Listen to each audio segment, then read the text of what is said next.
ঘিটা আনতে ভুলে গেলাম, ঘিটার জন্যই গেলাম। ঘিটা আনতে গিয়ে সব উঠালাম, কি বলে তোর, কেন গুড়ুম গাড়ুম করছে, আওয়াজ হচ্ছে।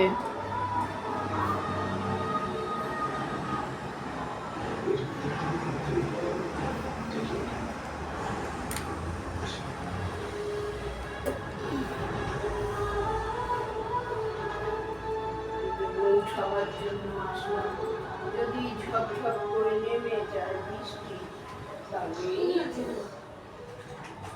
তো কনফিউশন আর ভালো লাগছে না আমার।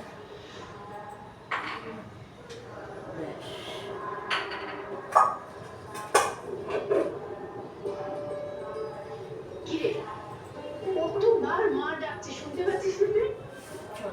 উঠি বসি, বাবু খাবার বাড়ি। সে কখন থেকে খাবার নিয়ে বসে আছে, এতক্ষণ মধ্যে সব ঠান্ডা হয়ে গেল। কি যে তুই খাতাটার মধ্যে মুখ বুঝে বসে থাকিস, সমস্ত জগৎ সংসার একটা অন্ধকার হয়ে যায়। কাজ তো হবেই, তাই বলে খাবার দাবার সবকিছু শিখে তুলে দিতে হবে? চল খাবি চল।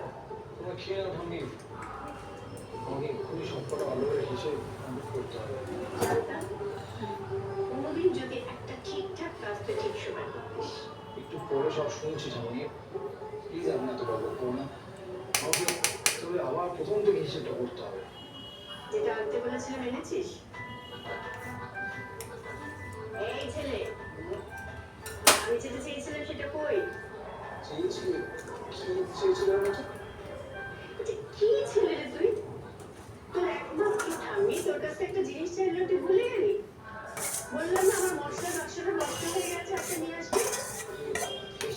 ভেবেছিলাম কি লোকজনের পাল্লা লাগলো, হঠাৎ করে ওর সঙ্গে জামা কাপড় ধরে যেতে হলো।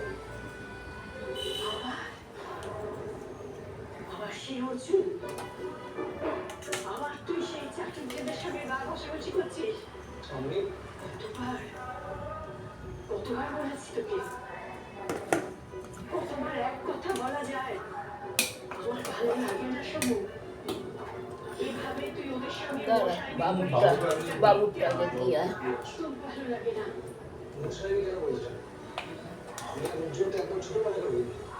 ছোটবেলা থেকেই কথা বলছি তোকে, বড় লোকরা কোনোদিন গরিবের বন্ধু হয় না, ওরা গরিবদের সবসময় ছোট চোখে থাকে।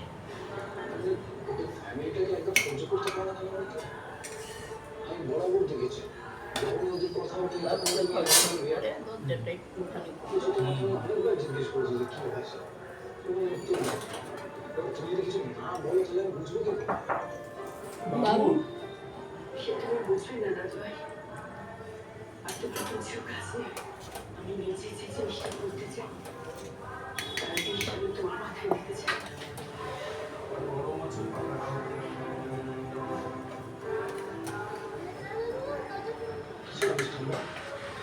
আচ্ছা, কি এমন হয়েছে যেটা তুমি বলতেছো? আমি ছোটবেলা থেকে অনেকবার তোমাকে জিজ্ঞেস করেছি কিন্তু তুমি উত্তর দাও। আচ্ছা, সত্যি কথা বলতো, বান্ধবী থাকাকালীন কি তোমার সঙ্গে ঘরে গিয়ে পাখান ঘর তো গরম আছে, আগে রেখে দিয়া তোর ঘরে তোর চামচার অমলেট নিয়ে যা। সে তো বলতে পারবো না, পাখাটা চালিয়ে দিয়ে ঠান্ডা দিয়ে শুয়ে থাকে, জলও নিয়ে যা। আমি ওদের ফ্যামিলির উপর ঘি দিয়ে দিলাম। একটা বড় তোমার জানার চেষ্টা করেছি কিন্তু কিছুতেই বুঝে উঠতে পারি না।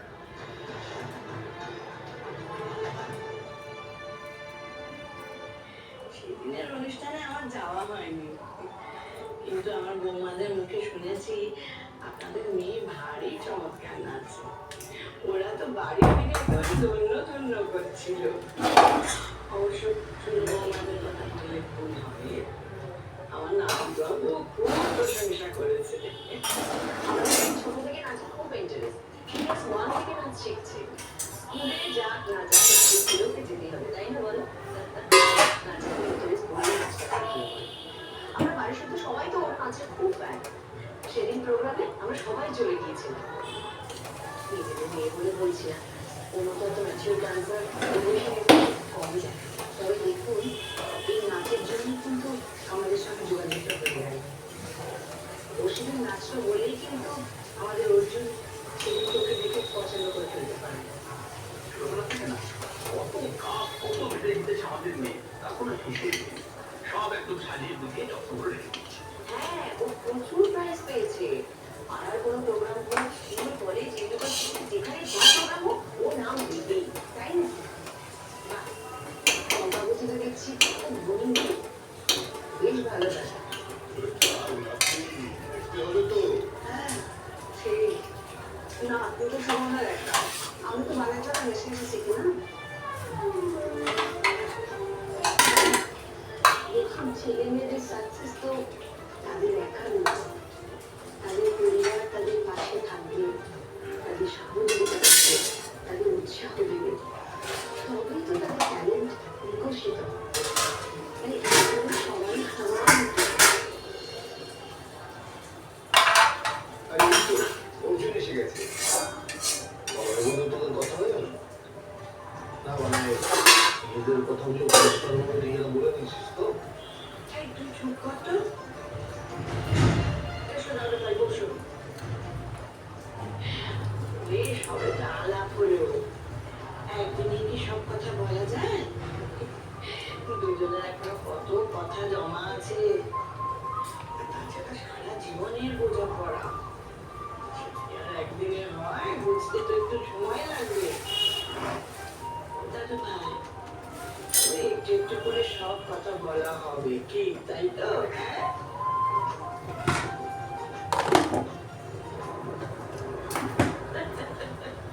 বৌদি এসো, এখানে বসো, আমার সঙ্গে আরো কিছু কথা আছে।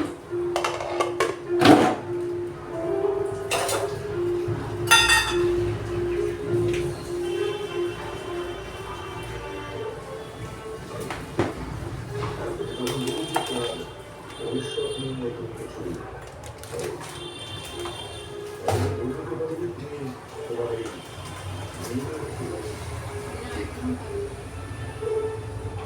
ছোটবেলা থেকে আজ অব্দি নিজে কোনো ভাবনা হয়নি। ওর ব্যাপারে যা কিছু সিদ্ধান্ত আমরাই নিয়েছি। আমার মেয়ে বড্ড বাদ আর বড্ড ভালো দিচ্ছি। বড় বলছিলাম যে মেয়ের ব্যাপারে আপনাদের সিদ্ধান্ত কি ফাইনাল নাকি কোনো কোনো হবে?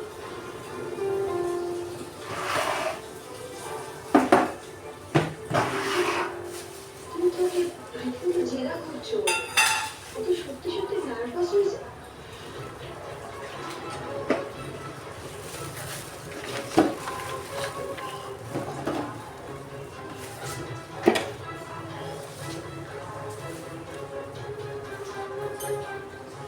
আমি আমার পরিবারের জন্য একজন পরিচয়। এই তো হয়, মনে থাকে না। ভিডিও যে চালিয়েছি, খিচুড়ি বানালাম, দিলাম, মানে এই যে তোমাদের সামনে শেয়ার করবো, এই যে এটা শেয়ার করলাম। এই তো হয়, ভুলে যাই, কেন ভুলে যাই গিয়ে মেন কথা।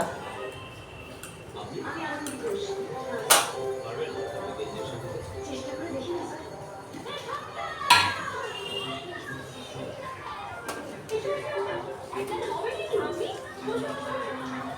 একদম ভুলে যাই,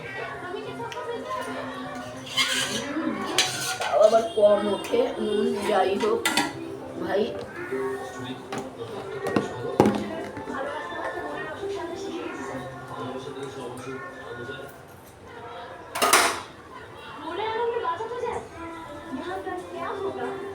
কম ওঠে থাকে, যাই নুন কম হোক ভালো বাবা, বেশি হওয়ার দরকার নেই, নুন বেশি হলেই সমস্যা। ব্যথার কারণ হতে পারে চলো এবার যাই, সবাইকে দিয়ে দিয়েছি খিচুড়ি, হাড়ের শক্তি আমিও আবার নিয়ে পালাই। ভিটামিন ডি আর ক্যালসিয়াম সহ, যা হাড়গুলি আরো মজবুত করে তোলে 6 মাসের মধ্যে। মিস্টার কুমার, সুগার কন্ট্রোলে আছে তো? বারবার খিদে পায়? এখন আর পায় না। Good, good.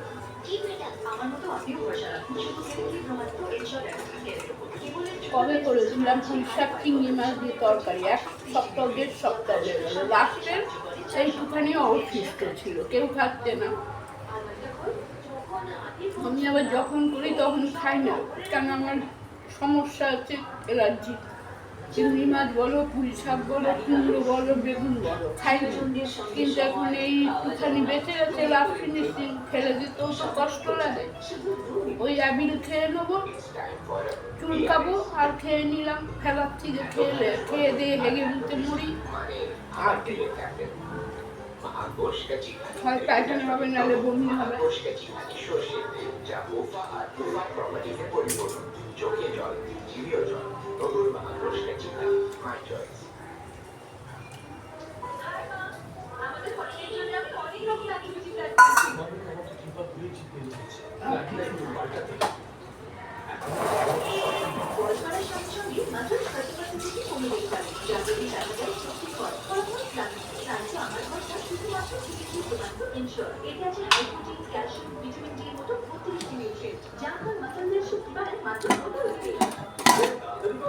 এই যে খিচুড়ি দেখুন, এক হাঁড়ি ছিল, সবাইকে দিয়ে দিলাম। এখানে গুড়িয়া খাবে, ছোট্টার আছে, এখানে হয়ে যাবে। আর নালে রাত্রিবেলা গরম গরম করে দেবো।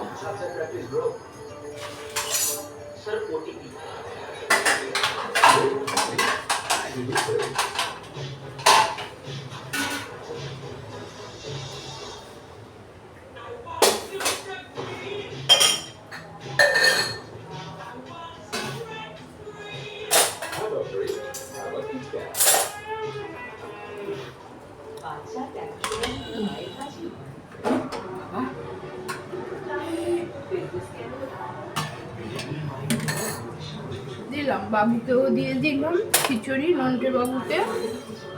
কটা বাজে? 2:10 তো হয়েই গেল, আবার কি আর কম হয়েছে, 2:10 হয়ে গেছে। একবারে খিচুড়ি, একদিকে অমলেট বানিয়ে দিয়ে দিলাম।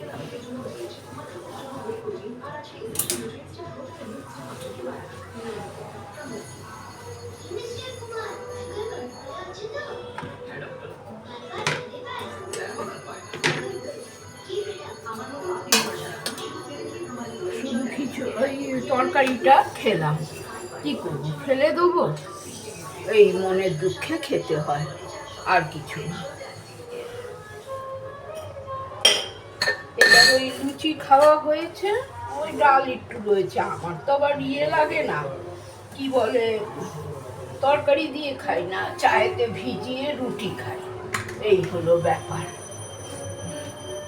চায়ে ভিজিয়ে রুটি খেয়ে নিয়েছি। যাই হোক, এটাকে আবার পরে হিল্লে করছি, এটাকে আবার পরে হিল্লে বানিয়ে দিচ্ছি। ওই খেয়ে খুয়ে বাটি ফাটি সব ধুয়ে নেবো, আর কি করবো। চলো বন্ধুরা, রাখছি এবার। কি মেঘ করেছে বাবা।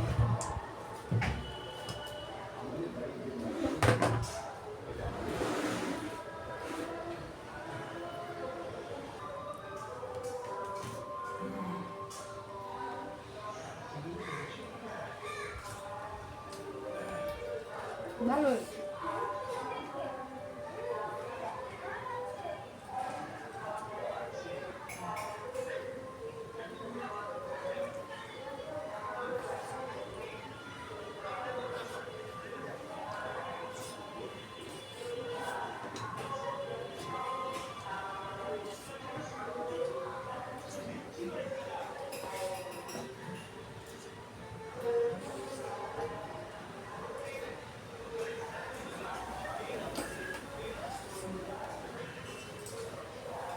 খুব ভালো হয়েছে খিচুড়িটা।